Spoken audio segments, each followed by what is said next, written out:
Hello guys, today I'm gonna show you how you can clean and remove the mine brush in the ROBOROCK Qrevo S. The first step, we need to flip the robot. Now to open the cover from the mine brush, push these two elements and remove the plastic cover. Now lift up the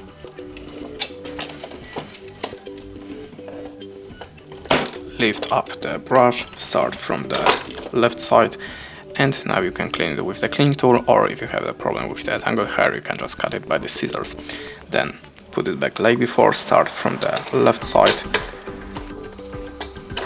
We need to start from the right side and push on the left.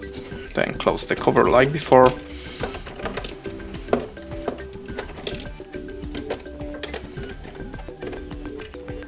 We need to push the brush to install the cover.